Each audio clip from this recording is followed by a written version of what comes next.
pulley. Okay, so I just went around the track with the lady who's the marshal, and we I told her immediately, because this lot, we found this in the middle of the track, and that holds the front crank pulley and the timing belt on. You can see down there the timing belt's come off. Hey Blackie. Carla. Hello.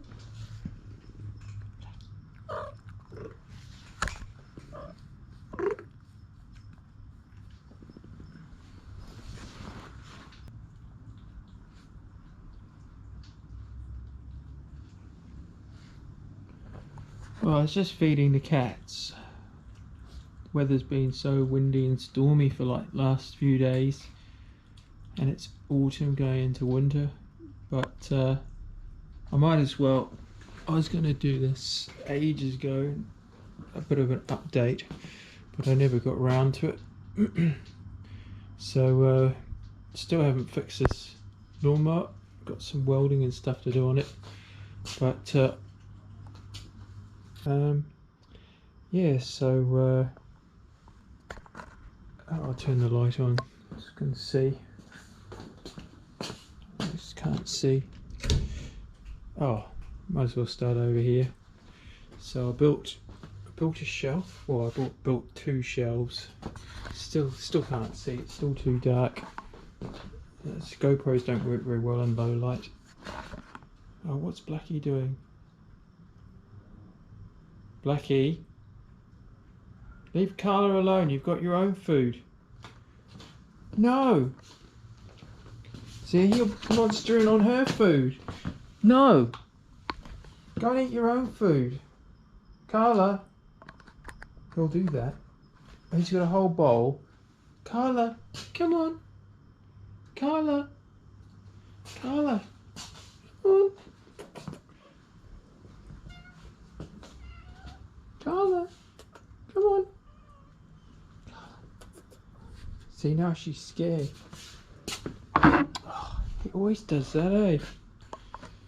Oh well. He's a stray.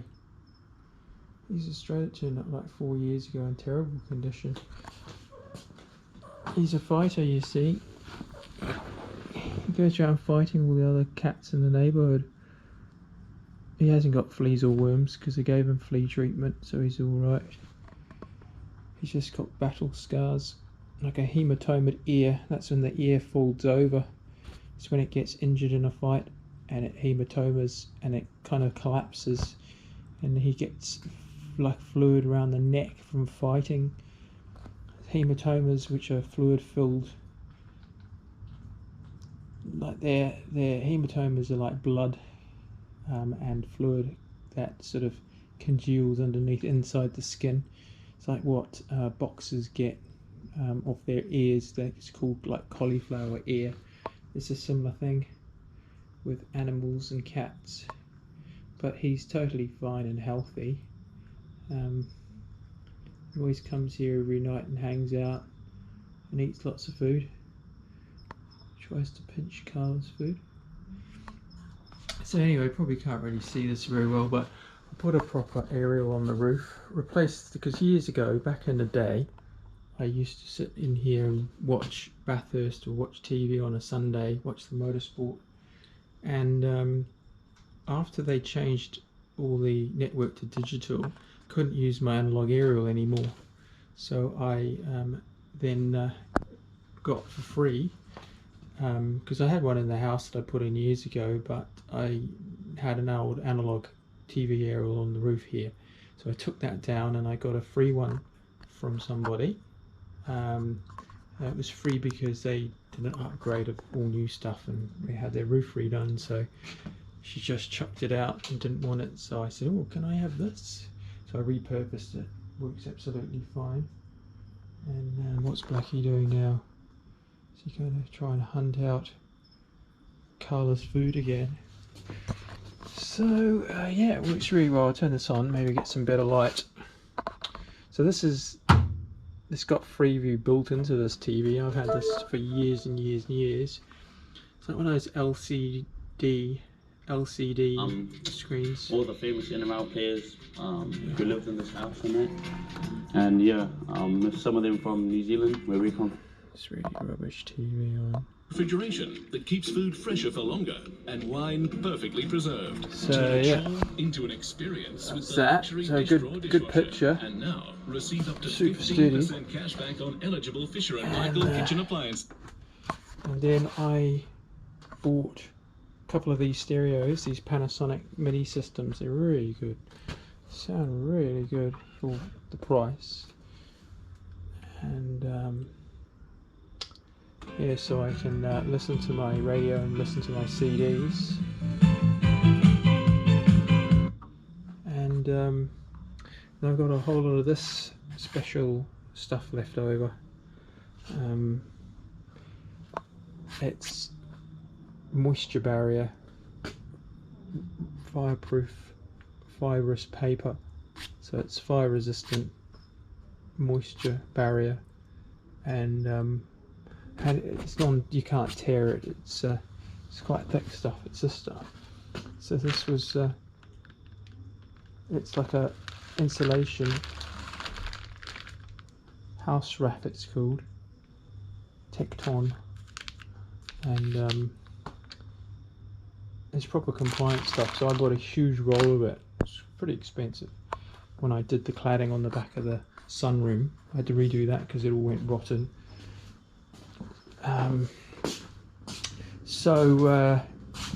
Yeah, the big stereo used to be here. It was taking up way too much bench space, so I wanted my bench back. So initially that's why I built the shelves. So I've got the room for the stereo. I thought, oh, I'll put the TV out here as well, because I converted the TV in the house to the big one. It's a plasma, old school plasma, and works fine still. It's actually really good. And it actually was a one that my folks gave me when they upgraded, and converted that to be a smart TV and run through the broadband, because I've got, in the last couple of years, I think, was it a year or a year and a half? Hasn't been too long. I had brand new fibre broadband put in the house, and I've got unlimited broadband now. So the telephone system, everything runs through the broadband, so I can watch streaming TV and everything now in the house through the broadband, which is excellent. Watch YouTube, endless YouTube, as much as I want on the big screen TV in the house. So the reason is that, you know, you have to, if you want to buy one of those TVs, smart TVs, they can be thousands of dollars. They can be tens of thousands of dollars. And I watched this thing on Fair Go where they were all breaking down. People like bought these TVs for like $6,000, and they only lasted like 6 months, and they've all started to fall apart inside the screen, all the LEDs. So there's all these new LED technology, and they're just made like crap. So I thought, well, I haven't got the money to spend on a new TV anyway, but secondly, it's, you know, a good excuse to keep the older technology ones going, because if it ain't broken, don't fix it kind of motto, you know. And if you can convert them for $150, then why not? It's a no-brainer. So that's what I did. Yeah, it's called, what's it called? It's called an Android TV box. They're tiny little things that plug into the back of the HDMI, and then you can connect stereos and everything via Bluetooth. So the big stereo, that's gone back in the house, in my drum room, practice room. Bench space more bench space now to fix things, which is what I need, the bench space. So I've got the bench space here as well. And so the Alfa's over in storage after the track day, when the timing tensioner not the timing tensioner, it was the front crank pulley came off. The main bolt on the front crank came loose and the pulley came off, and it dropped the timing belt for the right bank. So this is the right cylinder head. So it was all looking pretty promising. Everything was looking good. But then I bought, oh fucking hell, excuse my language, I'll have to cut that out. Oi, get down! See, he's hunted out Carla's food again, scared her off. Now he's up on her thing. Come on, get down. Get down. Good boy. Eat your own food. Hey, eat your own food, look. Don't get that. Anyway. So, I was in no hurry to get this finished because I've had some other things. I've had really bad issues with my neck. Anyway, that's another story. Don't really want to get into that, but I had to take some time out because of my neck. So I haven't been able to go back to our remove for a few weeks because my dad and mum have been really sick. And it's not the big C, luckily, but it was something else, some really bad flu virus. And my dad's still sick. So they were like, oh well, if you've had your problems as well at the moment medically, I wouldn't bother coming over here because the last thing you want to do is to get that, because I haven't had any flu vaccine, or I haven't had a COVID booster in over a year. I don't really want to get into all that stuff anyway, really. But anyway, so I'm going to wait until they're 100% better, and then once this is all done, I'm going to put my car back together. But I doing it all myself, didn't want to take it to anybody, to a machine shop or anything, because one, I didn't want it over tolerance, so I didn't want it machined out to the point where it would be scrap next time something happened, because this engine had never ever come apart, and I knew that because looking at the head gasket and everything, when I took it apart it's pretty obvious, and the engine was pretty low Ks anyway for the age of the car, and it just was pretty obvious it never had come apart before. So I learnt some things anyway. So everything was so filthy and dirty, caked in grime and stuff, so everything needed a good old what would be the word, good old clean. No, it needed, everything needed, let's say, a little bit of work, but not too much. So everything seemed to be in good condition, and there was no significant damage at all to the head. Now I only had like 20 views on the video, so most probably would not have known what happened, but I did a Lotus Club, Alfa Club driver training track day, and it was the last one that I could do on Pukekohe before they closed down Pukekohe racetrack. So yeah, the crank pulley came off, dropped the timing belt, and I got obviously connection between the pistons and the valves. Now the pistons had a small amount of grooving in it, nothing to worry about. The valves bent, so nothing else damaged, just the valves. So I got 3 bent valves, which is this one, inlet, exhaust, pretty bent. So I took this apart that evening and the next day. This was in December, and was envisaging getting it back together super quick, back on the road within a couple of days. So I shot off down to the Alfa the Alfa specialist in Sales Yard Road, and these 1.5 Alfa engines, they're different to the Sprint, Alfa Sprint. They're different to the 1.5s in the Alfa Suds. Now the differences are the heads, and I bet lots of people will probably be like, no they're not, they're the same, and the valves are the same size and all this rubbish, but they're not, because I have some Alfa Sprint heads which are poured and polished from I think it was an Alfa Sud Sprint, which was a race car, and these heads are different.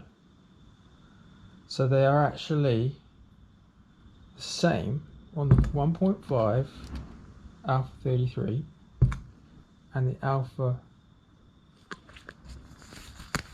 1.7 QV engines in the Alfa 33 we're talking about.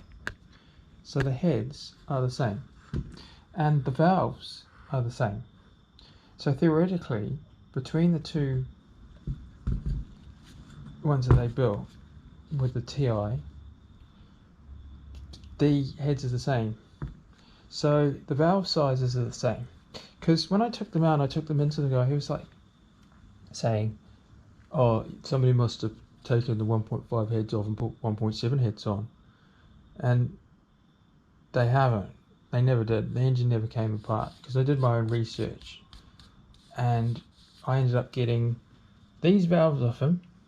And he said these are the ones from the 1.7. Okay, so I've got these valves. And I ground them in. And yeah, they're back out again.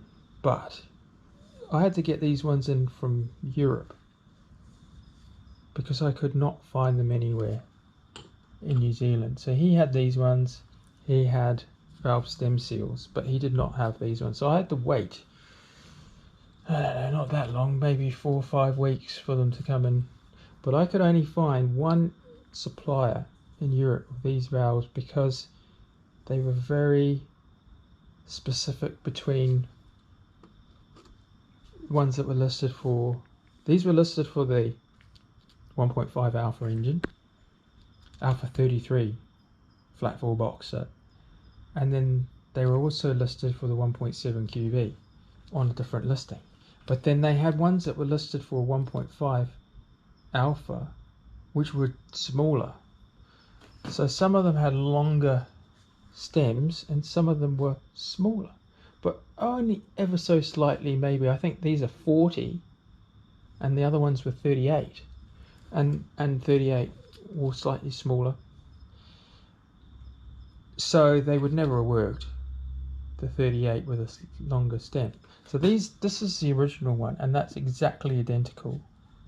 So the reason why I didn't go with that one, that's the only one that didn't bend, was I just thought, well, I'll get two, put 2 new ones in, just in case that's slightly bent, you know. So I cleaned everything, so I resurfaced everything myself.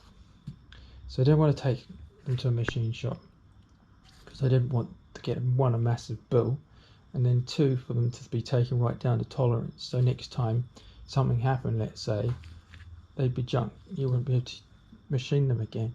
So I thought, well, you know, there's no point in machining something right down, because I know they do.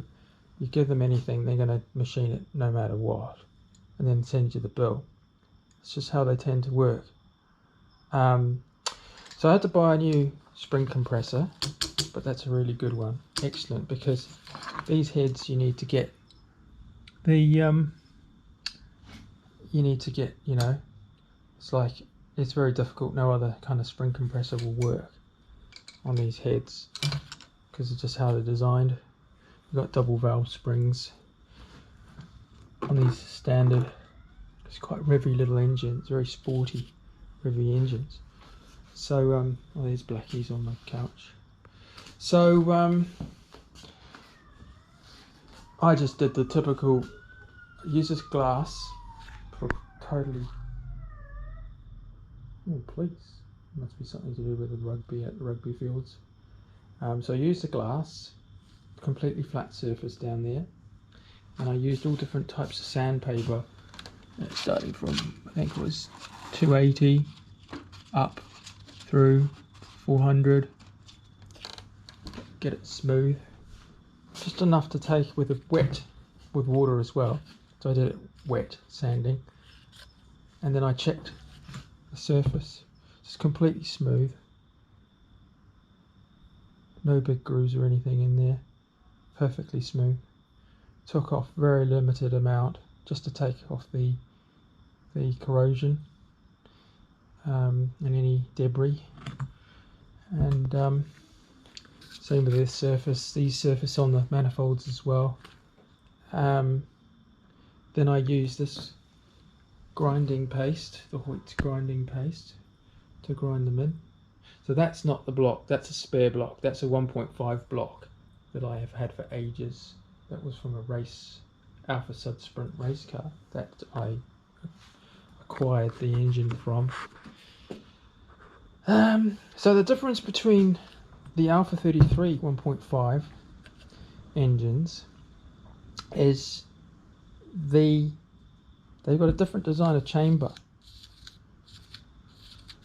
So the ones from the earlier Sprints and Alfa Suds, they didn't have a massive big chamber here. A lot of them were quite flush, with the valves set quite low, and the heads were quite same thickness, but you could say maybe the pistons were different as well. I'm not 100% sure about the pistons or the actual stroke on them, but the pistons opened up a lot flusher with the head, so the valves were actually longer as well, obviously to suit the fact that they were a lot further down in the combustion chamber. So whether they had higher compression, those engines, not sure, but they had different cams anyway, so it makes sense if they were doing a production run of 1.5 and 1.7s and they're 33 to just use the same heads. And this one with the TI 1.5 TI with the twin carbs, twin Delautos, I think all of them came out with the twin carbs. Some of them were smaller. This one had 40s on it, and a lot of the 33s they're exported with the 1.5s had the 40s on there. So they all had the same heads, the same, and they had a higher output. I think it was 109 horsepower, 106, 109, I'm not sure, but it had a higher output than the Suds anyway, and the Sprints.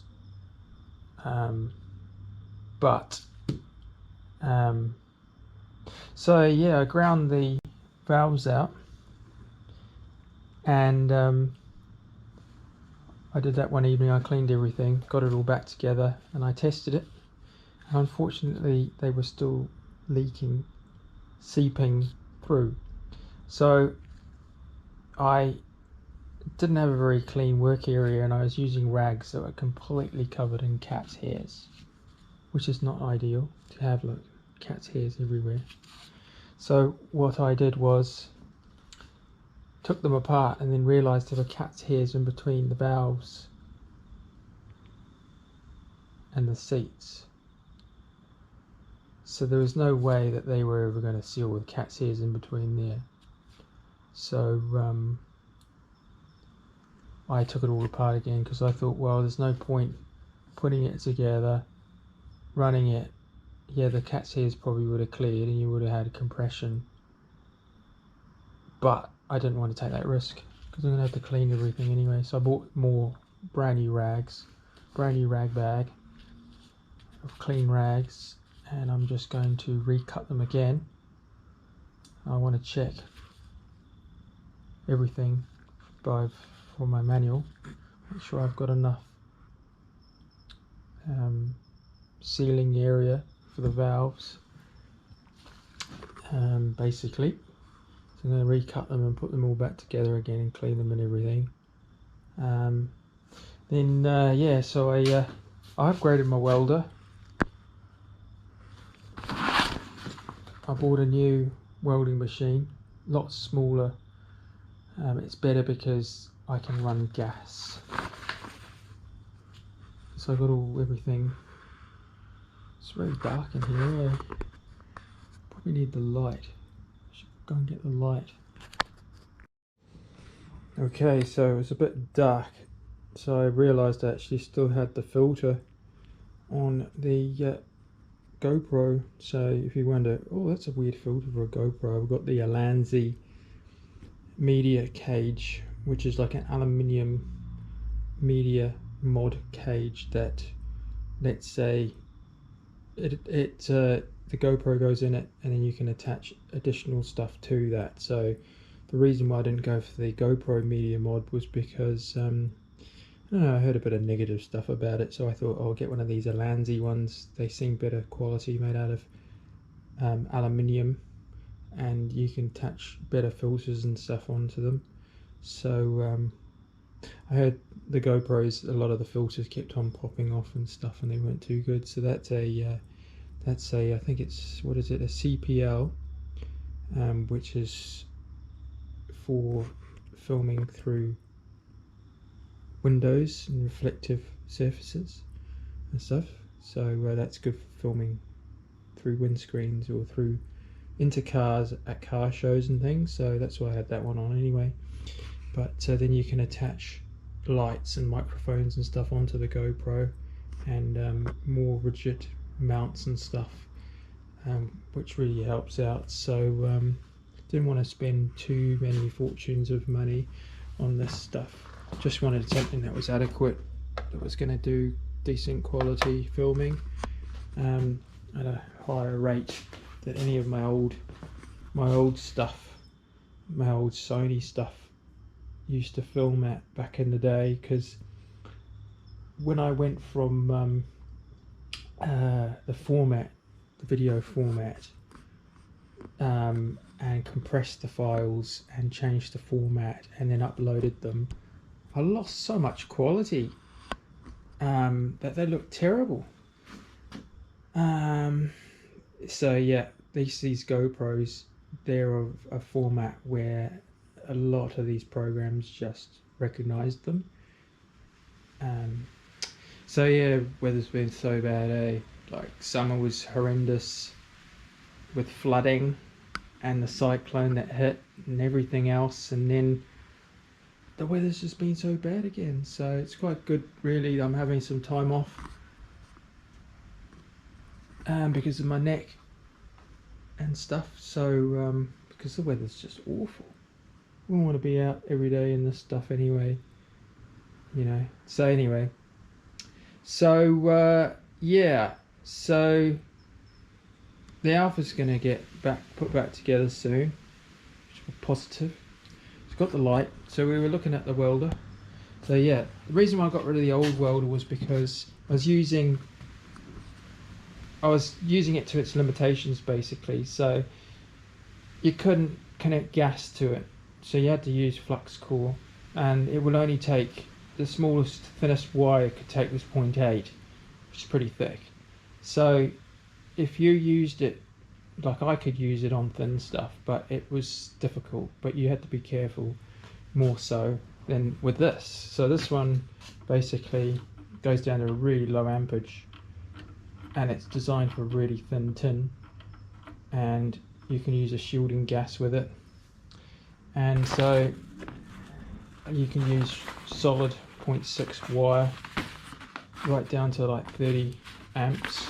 So it's a handy weld, SIG weld, and for value for money, these are really good quality. I did a bit of research. They don't break down. They don't have any failings with them. Lots of people recommend them. So I had a budget, so I didn't want to go crazy overspending. So I bought one on special. You can get them for really quite cheap.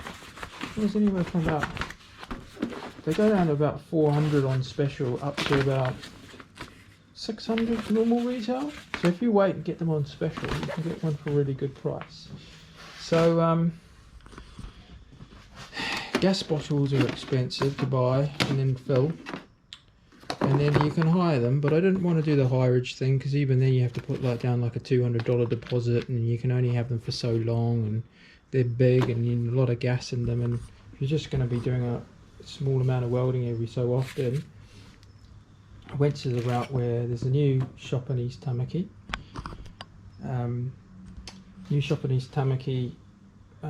Called, what's it called? Welding Industry Supplies or something. And I think they've been there for about a year now. And I went and bought the pipe from them.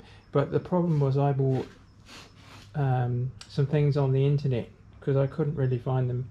So I went and from Trade Tested, I think it is, or Trade Tools or something. No, Trade Tools. I bought on special a couple of these throwaway gas bottles, which are argon CO2 mix, carbon dioxide argon mix, and they're a couple of litres of gas, and I got them normally about $100 each, but I got them for $60 each on special, so I bought a couple of those. So the reason is then you use them up, you chuck them out, you buy a new one. They're probably not as cost effective as if you had a gas bottle and you filled it up, but in the long run, if you're only doing small amounts, then you're investing less money into getting going, let's say, than that. So that's the idea. So for $120 I got 4 litres of gas, and then with the system bought this that plugs into. But then I ran into the problem where I couldn't find a flow meter for the system, so I had to buy some piping. Connectors were different. I had to get these in from overseas, and I couldn't get any thread that would fit on here, so I had to buy some thread, but it wouldn't fit, so I had to grind them down, and then I had to re-tap it and then araldite these onto here. So that's, I bought 2 just for a spare, so I araldited that on with a seal, and I tested that. New pipe, araldite, running this. Then I had to get a step down, which I actually couldn't find in the country, so I had to order that from eBay, I think. So a step down, 8 to 6, step down, and then go down to 6 pipe, run down into the back there.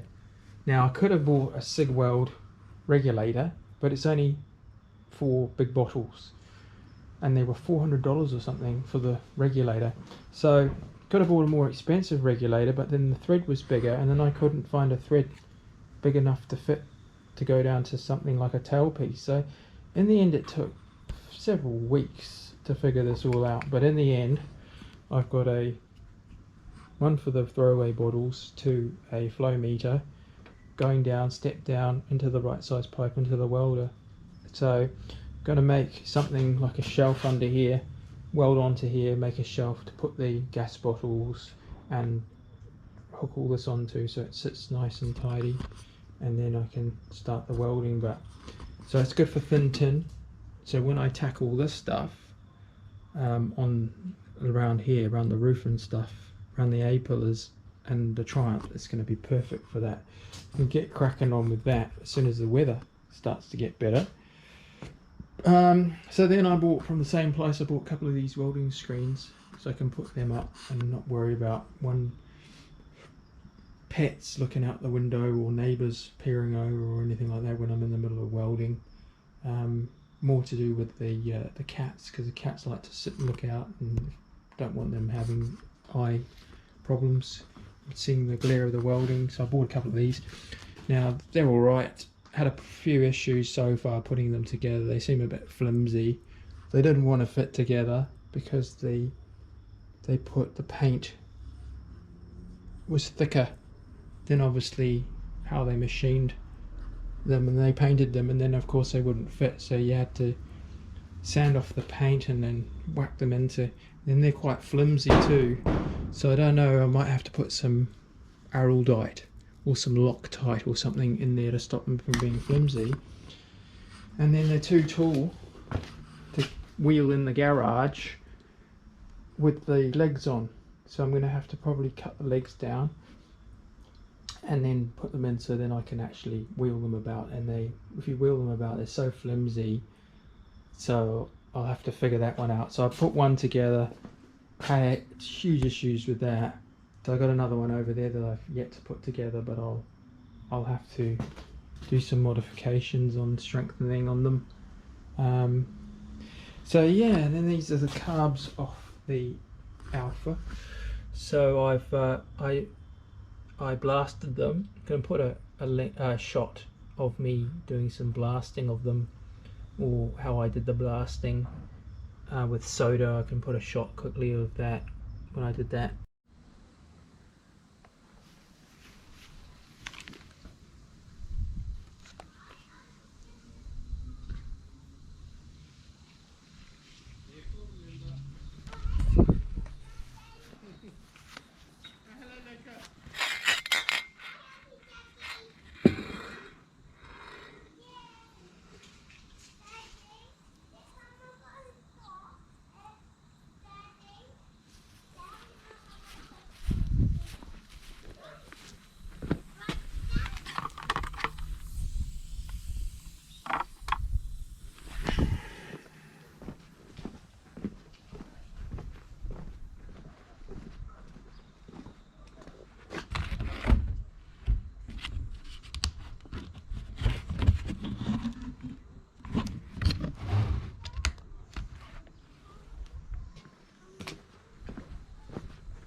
But they came out really nice. So I've got a rebuild kit, so I'm going to put all new gaskets and everything in that, rebuild those, so when they go back on the Alfa they'll be perfectly fine.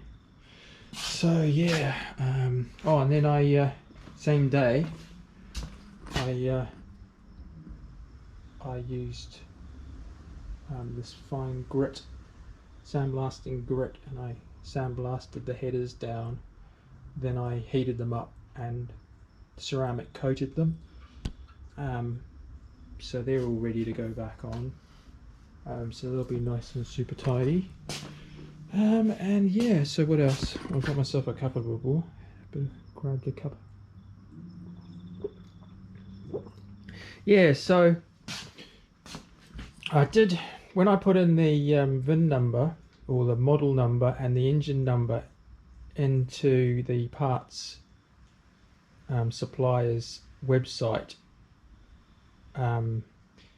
it came up with the listing for these valves, but that was only one of about two that I'd found that corresponded correctly to the right valves for this engine. So I stand by what I say with these heads. Were original, they never came off the car. They original head gasket and everything, original Alfa head gasket and everything. And this, you know, they did it, but they definitely didn't 100%. This is the one that corresponded with the particular model. So the 1.5 Ti 1989 Alfa 33. So there's 100% were the right corresponding heads that came from factory with this car. So I stand 100% by that. So yeah, there's always people that will go, oh no, it's not, and blah blah blah, but you know, that's exactly how I see it. So yeah, so yeah, I think that's about it really. Just gotta wait till the weather gets a bit better, and then I can start getting on with some things, and wait till hopefully my dad's gonna be better, not coughing all the time, and still got to take it easy though because of my neck and stuff, and wait till I go back to see the specialist and everything. So, but anyway, over and out. So I've come over to where my cars are kept to do a all-nighter to work on the Alfa, which I'm working on at the moment, so I've got the refurbished head to put back on, the engine to all put back together, after the pulley came off, and we had the issues with all the bent valves and everything. So I decided to do an all-nighter. I thought, what the hell, might as well come over here and do an all-nighter. So I'm going to go back in the morning and then do a few things around home, and then have like an early night, I think, probably, I don't know, after lunchtime or something. But I bought my supplies. I bought my biscuits and some milk and Milo and tea and salmon and crackers. Bought my kettle and my mug. And so yeah, this car, I need to get it finished and out of the way, because the hoist needs to be used for a couple of weeks, because the gearbox has got to come out of the XK Jaguar. So yeah, so doing a big clean up over here anyway, and there's all so that's my Ford Escort. So I've got some bits that got to go, take with me, and all this is otherwise going to go to the scrap yard. So I've got to sort through this and see what's going to be scrap, what can be maybe worthwhile keeping, because you can't keep everything.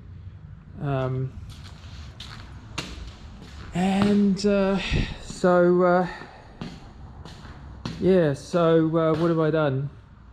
So I got, this is obviously the refurbed head after I refurbed it and everything. So I've just spent ages cleaning the surfaces of the old gasket on the block. So I gave it a good old scrape down, a bit of a sand and a clean, and I'm quite happy with that. I had to take the gasket off the other side. I've timed the engine up to top dead centre, so there's no damage or anything to that.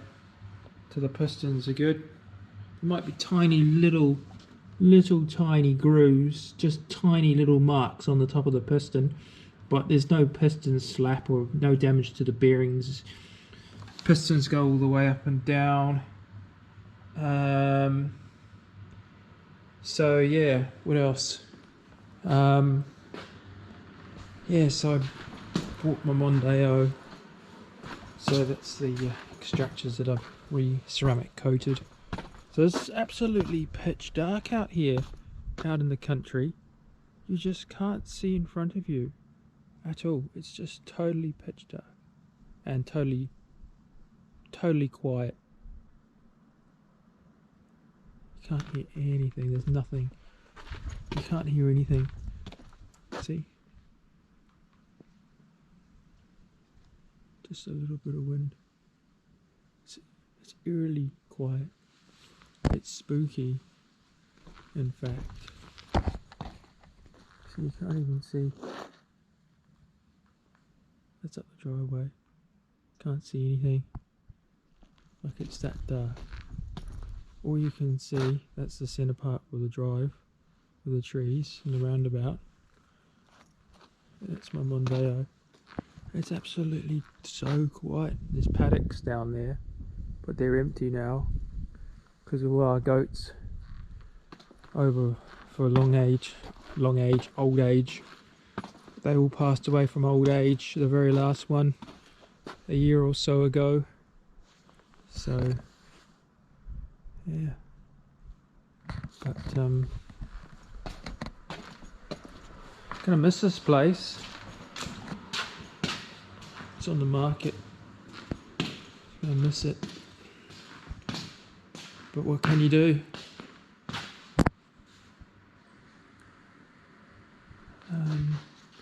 So yeah, okay, so I've timed it, checked all the markings, everything's right. I've got to put the head on, new gasket, the head, crank it up, you know, like torque it up properly, that I've got in the book. Got all the details here. It's got my holy Bible for Alfa Romeos, Alfa 33's. So this is just Alfa 33, this huge book, and it's got every little detail. That's a proper engineer's book. So it tells you absolutely everything you need in super detail, like stuff that like home mechanics probably wouldn't understand. Some of the stuff gets into real intricate stuff measurements though if you're actually machining certain parts with assembly. And then I've got the Alfa Romeo Alfa Sud Sprint book, and this is pretty much, this is the same engine or close to, and some various other parts correspond to the 33. It was the same chassis, different body, and a lot of the mechanicals were the same, carried over into the 33 from the first ones through until, but the heads are different though on the 33. The heads are actually different, bigger valves, and then they're the same heads as on the 1.7 as on the 1.5, which is quite interesting with the bigger valves, because that's what makes them quite good revvy engines, and I think that's what gives them the extra bit of horsepower with the twin carbs. I think the Alfa Sud Sprints may have had the bigger valves in them, but I'm not sure, because they were quite high output as well with the same. So I think the Alfa Sud Sprint engine was the same as these ones, but I'm not 100% sure. That's what people have said. But anyway, so I'm going to carry on. So I got the gasket set in the boot. I've got everything all ready.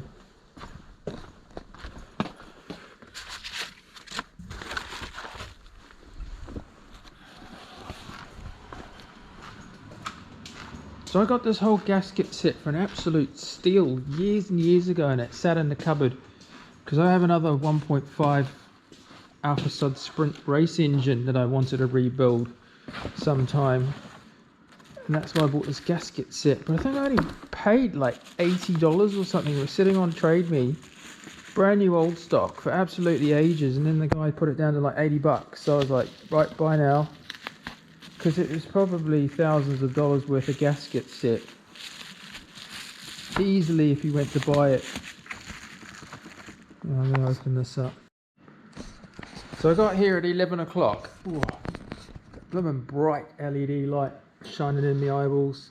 So yeah, I got here at I think 11:30, and it took me about an hour to like move the cars around, move everything, musical cars, to get that car on the hoist, push that on the hoist, and then get into it. It was lacking motivation. Now it's 2:30 and I haven't done a hell of a lot. I've been working, but I think scraping old gasket material off takes a long time, especially when it's like concrete. So yeah, so what's this? So I think that these obviously, they're both the same, I would think, unless one says right and one says left.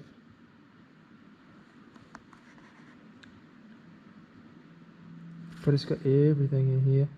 I've already used one of those. It's even got valve stem seals and everything in there, and I didn't even need to buy those, but I bought some more and put them on the other one anyway. But anyway, I better get going because I suppose I got until morning break to carry on working. Well, I'll see how tired I get. Okay, it is 5:30 in the morning and it's still pitch dark outside.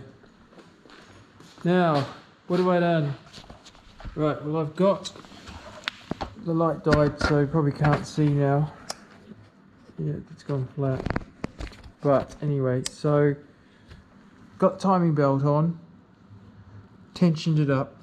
The spring tensioner, it was tricky getting the timing belt on, but anyway, spring tensioner, you sort of do them up so they're tight and they're right down the bottom, and then when you get the belt in there, then you loosen it off, and then the spring tensions it to the right tension and you tighten it up, and then so they're rock solid, but then there you've got the right tension on the belt.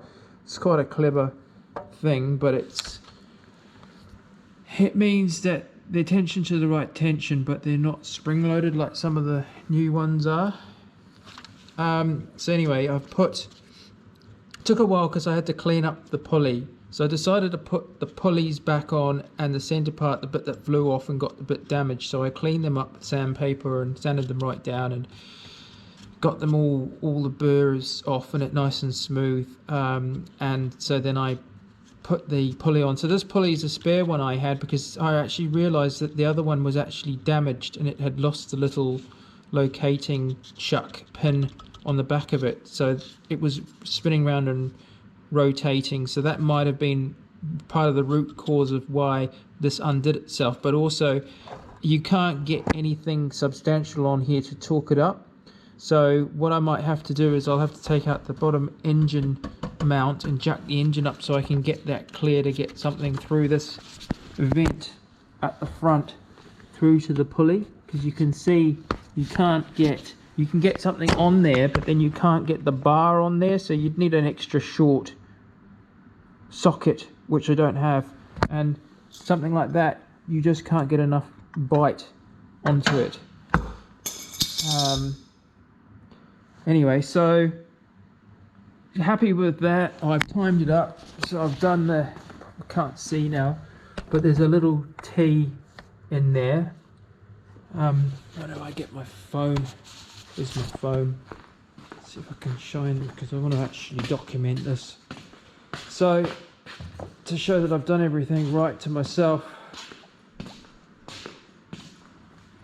so I put the head on, torqued it up, did it in the right sequence. When I went to do the second sequence, which was first sequence was 81 foot-pounds, then the second sequence was 87. I did it to 88. The other ones just clicked off straight away, so I did them another quarter turn, let's say, because it had already clicked off. So I don't know why, but anyway, I can always re-torque them again after I run it for a couple of weeks or a month, depending if I want to. So yeah, that's all on. So there, the timing marks. You can see that down on there. That's the timing mark there. And in here, you see that? It says T.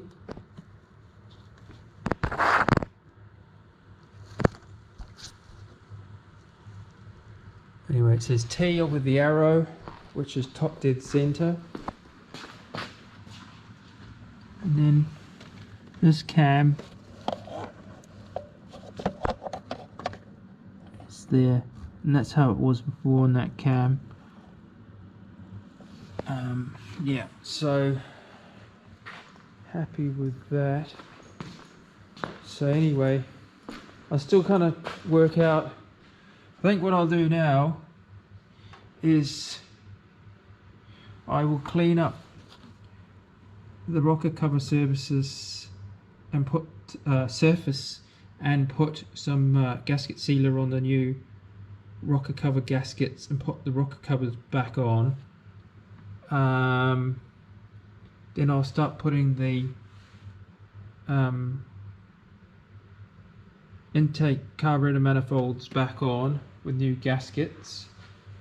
Then it's just sort of going through and reassembly. So what I may do is I may then try and torque this front nut up, and then I might just put some Loctite around the front of it just to triple check so it's not going to come off again. And then I was going to pack up and drive home, so I'm not going home too late. I was going to go to pick apart, but I don't think I'm going to have the energy to be honest. I mean, I could stay here for a little bit longer throughout the morning and carry on, but I'm not sure. I don't want to drive home in traffic when I'm really tired, so I'll have to have a think about it really, to be honest. And then I can come back another day, maybe Sunday. Today's Saturday, so I could always come back Sunday during the day and finish up.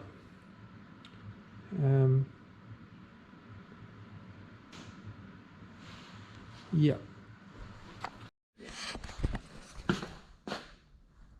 Okay, showing you these pictures. That was such a great car. Steel Brothers Lotus 7 with a big valve Lotus twin cam in it. It was a really quick car. L2 cams. Pictures of my dad's race car, Dolomite Sprint. Some other old pictures. These are the ones he's still got. That's the Sprint, and the XK. And then that's a picture of the three together. And so yeah. Stuck the rocker covers on with new gaskets.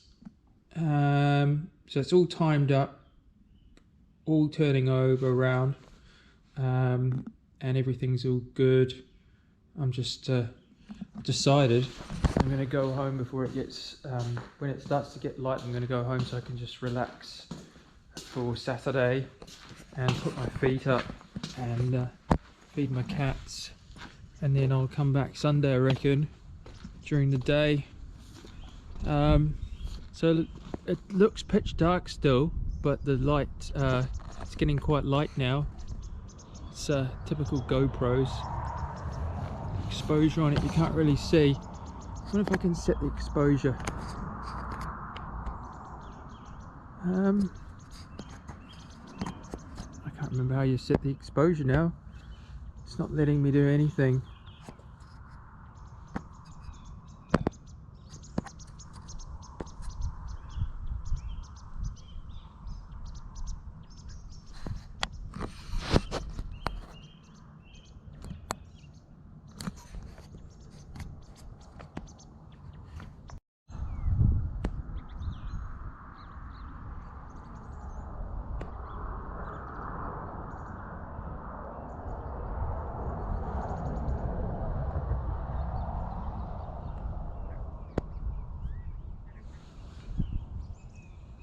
See, you can see now it's getting a bit lighter. I can actually see now down into the paddocks.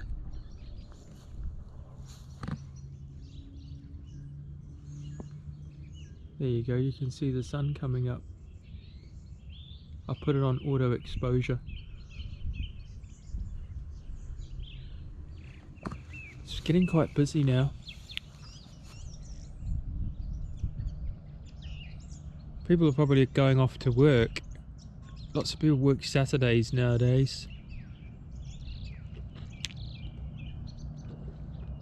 I'm going to wait till it gets lighter and then I'm going to go drive home. Go down the motorway. It's about 45 minute, 50-minute drive.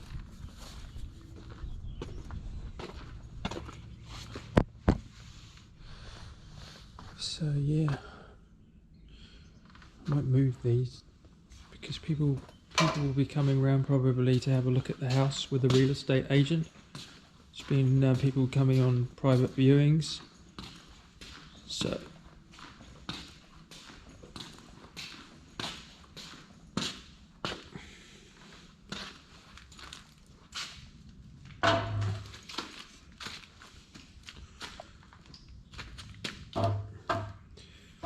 a lot of the stuff I've got to sort through sometime and figure out what I want. Looks like a heater box for a try-up there, and some bell housings and automatic gearboxes for Dolomites. A brake booster, that's an interesting one, not sure about that one.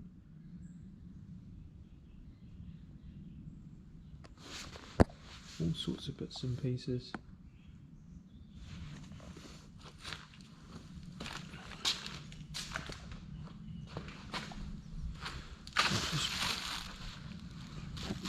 I have to just leave it like that so people know it's gaskets.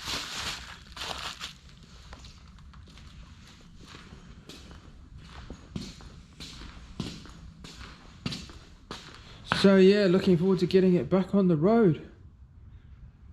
And especially my Escort.